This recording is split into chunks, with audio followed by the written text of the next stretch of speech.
Salut à tous, c'est le premier numéro de J'ai lu, j'en parle, délocalisé en mode gala swinga. Je vous rappelle que je suis sur la plage de la Badine à Hyères, un cadre magnifique. Quoi de mieux pour commencer cette série de 9 vidéos par un chef-d'œuvre. Je veux dire, c'est ce qui m'a fait basculer dans le monde des comics. J'ai lu ça très tôt dans ma carrière de jeune lecteur, oui, parce que je suis encore jeune.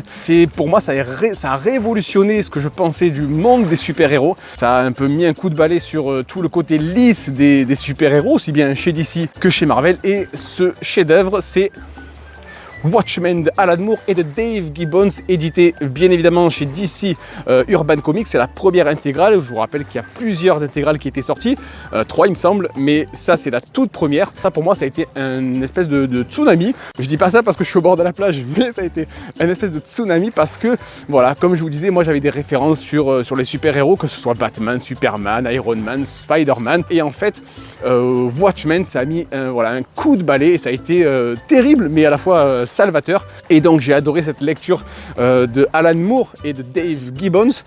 Si vous ne connaissez pas, donc je vous la fais courte. C'est un groupe de super-héros qui s'appelle donc les Watchmen et les Gardiens.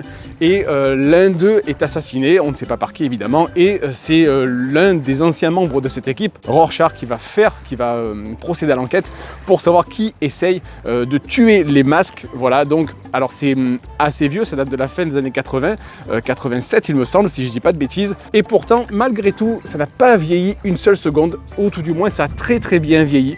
Là on voit le docteur Manhattan. C'est une histoire très riche, très complexe, très profonde, puisque c'est une uchronie, c'est-à-dire que l'arrivée du docteur Manhattan a révolutionné l'histoire telle qu'on la connaît.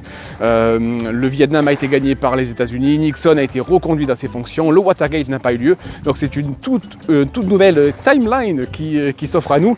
Et donc voilà, donc les Watchmen, mais quand on prend l'histoire, c'est un groupe qui est déjà dissous, mais voilà, les Watchmen évoluent dans un monde très noir, très sombre, avec plusieurs personnages. Donc je vous l'ai dit, le docteur Manhattan, Rorschach, le hibou, Ozymandias, Spectre Soyeux, et évidemment le comédien, puisqu'on commence avec le meurtre du comédien, mais qui donc essaie de tuer ses masques.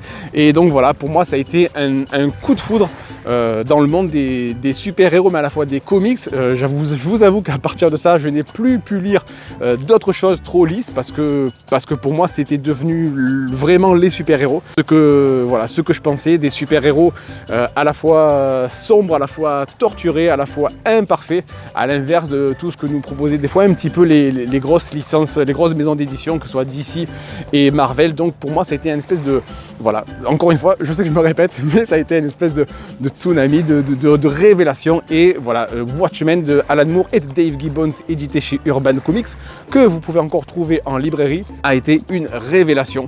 Et voilà, donc je sais que donc il y a eu plusieurs spin-offs. Il y a eu les Before Watchmen, ensuite on a eu Doomsday Clock, qui est bon, pas parfait, mais bon, je pense à mon avis que Watchmen aurait dû rester une œuvre unique. Quoi qu'il en soit, si vous ne connaissez pas Watchmen, je vous invite à vous plonger là-dedans. Pour moi ça a été un coup de cœur, un chef-d'œuvre. Voilà, merci à tous d'avoir regardé cette vidéo, je vous dis à très bientôt, ciao.